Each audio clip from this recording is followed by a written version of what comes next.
Mesdames et messieurs, ici Chage et on se retrouve aujourd'hui pour la review du chapitre 301 de Fire Force et le 304 sera le dernier chapitre, ça a été annoncé. Donc on se retrouve pour la review de ce chapitre qui nous apportera la réponse de Shinra, une réponse qui sera en fait dite par cette phrase qui est assez forte, vivons encore une fois. Je trouve que franchement c'est beau, tu vois tout ce message d'espoir en fait, après justement tout ce passage de désespoir où toute la terre était complètement ravagée par les flammes noires. Je trouve ça franchement agréable et tu sens vraiment que cette série aussi, ce qui fait sa force, c'est que c'est une série qui a été créée du début à la fin pour en arriver à ce point-là, qui n'a pas trop été étirée en longueur par un éditeur ou quoi que ce soit. Okubo, il a rendu justement ce qu'il voulait et ça, c'est un plaisir de laisser un auteur aller jusqu'au bout. Et donc Shinra, en faisant revenir Sharon devant justement Omea, a réussi à l'atteindre et tu vois que il la porte comme un enfant. Franchement, je trouve ça super mignon. Franchement, le personnage de Sharon au début de la série, mais j'en avais rien à carrer. Mais maintenant, je trouve vraiment que c'est l'antagoniste de Fire Force parce qu'en vrai, Dragon niveau puissance c'est lui, mais Sharon c'est vraiment le personnage le plus intéressant, qui représente le mieux cette notion de désespoir et qui voulait détruire tout le monde pour sa fille. Et franchement, meilleur ennemi, largement. Donc pour l'instant, ils vont rejeter la mort. C'est ça la réponse de Shinra, mais sauf que le désespoir est encore présent sous la forme d'une créature à 3 yeux qui se trouve et qui se cache à l'endroit où était Omea et j'ai pas trop compris cette partie et Shinra va juste l'éclater parce que c'est vrai, c'est devenu un énorme monstre, il ne laissera pas le désespoir se répandre dans le monde à nouveau.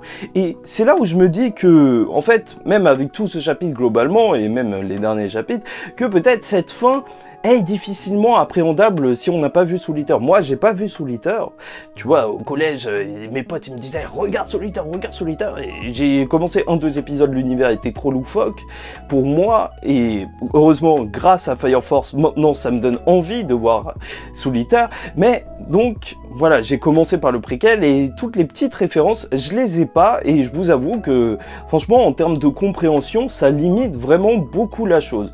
N'hésitez pas à me dire si vous aussi, vous avez juste suivi Fire Force en commentaire parce que je trouverais ça intéressant. Et j'attends vraiment la toute fin de la série pour me renseigner sur Soul Eater et de faire pourquoi pas une mini vidéo sur les liens entre Soul Eater et justement Fire Force parce que ce serait super intéressant. Mais pour l'instant, je préfère découvrir ça sans avoir vu Soul Eater et justement vous donner mon avis vraiment sur la série Fire Force en tant que telle. Et là, ça va devenir très intéressant parce qu'on va voir justement les piliers qui ont rejoint Omea vu que ça y est, Omea a rejoint le camp de Shinra, donc le camp de l'espoir entre guillemets. Alors maintenant, il faut se demander que vont faire les piliers. Amaterasu, ce qu'elle veut, c'est mourir. Et ça, en vrai, vu la rage qu'elle avait, même si c'était plus une forme de désespoir, bah ça semble assez logique. Mais ce qui est intéressant, c'est la conversation justement avec Iris. Et ça, je vous l'avais dit lors de la review du dernier chapitre, parce que Iris, c'est un personnage qui quand même a choisi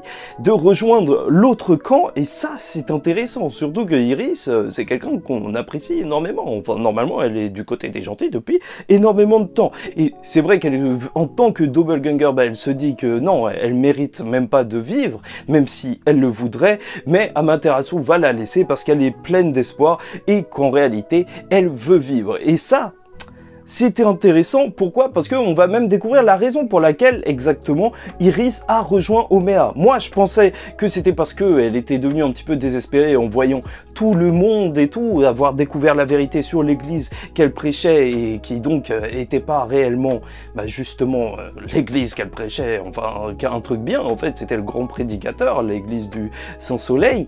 Sauf que, en fait, ça va plus loin que ça. C'est que Iris, on te dit là que le personnage est vraiment, c'est vrai, bah, le doppelganger de Amaterasu. C'est vrai que si les gens ils avaient énormément de reconnaissance envers Amaterasu, donc envers la centrale, ils se disaient que ouais, grâce à ça on est en vie, heureusement qu'il y a Amaterasu, heureusement qu'on peut voilà vivre comme ça et qui priait devant Amaterasu, bah ça fait qu'au final en fait toute cette gratitude c'est l'image qu'est Iris. Iris en fait c'est ce personnage qui représente tout ça et tu m'étonnes qu'elle soit en fait gentille au point que En fait, elle est rejoint Omea juste parce que, justement, elle voulait essayer de l'aider, elle ainsi qu'Amaterasu.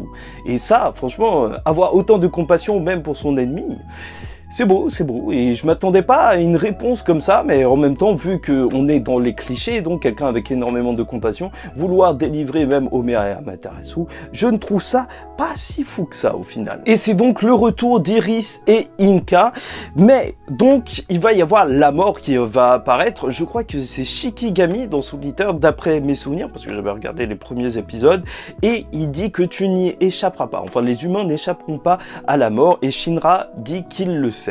Et donc à partir de ce moment-là, ça devient assez intéressant. Qu'est-ce qui va se passer?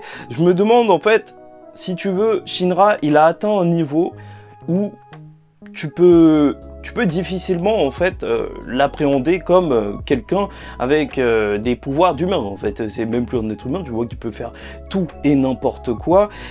Et donc, c'est un petit peu triste de vous dire ça, mais je vous avoue que je vois pas Shinra peut-être survivre à cette série. Soit il survit pas, soit il va se passer un truc pour que, en tout cas, il soit éloigné, mais pour de bon. Parce que s'il y avait un mec comme Shinra dans l'univers de Soul Eater, je vois même pas pourquoi il y aurait une série.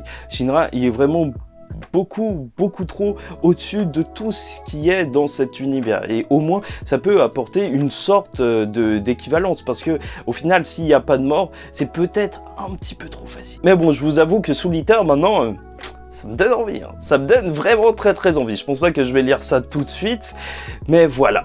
Donc il va rester 3 chapitres pour conclure véritablement la série, sûrement pour mettre en place l'univers de Soul Eater, et j'espère quand même apporter vraiment une conclusion même sur les relations entre les personnages, parce que même si tout va bien, j'aimerais une dernière discussion entre Sho, Shinra et sa mère, ou même entre Shinra et Iris. Ça, c'est des choses que je veux absolument voir, et de toute façon, l'auteur a 3 chapitres. Donc, il le fera, je l'espère.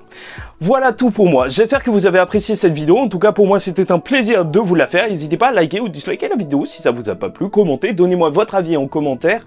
Et on vit bientôt la fin de Fire Force. C'est fou, on peut la vivre. Et abonnez-vous parce que chaque semaine, on va parler de Fire Force. Mais c'est la fin. Mais c'est pas grave, pour au moins vivre cette fin. Je réfléchis à voir si peut-être je ferais des lives, mais peut-être que c'est compliqué. Enfin, j'ai pas envie de me faire striker, même si on m'a dit que le Weekly Shonen Magazine, il strikeait pas, enfin la Kodansha.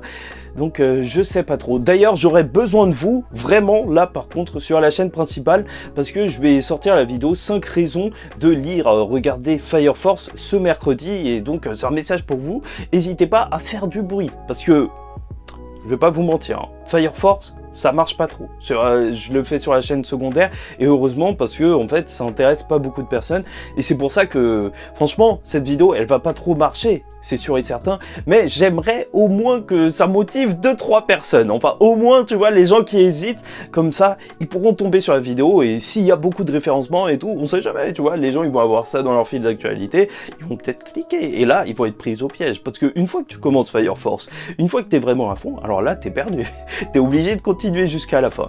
Donc voilà, je mettrai même un message sur Twitter et tout pour lancer un petit peu le truc. Enfin bref, je vous dis ciao tout le monde, faites très attention à vous et surtout paix sur vous.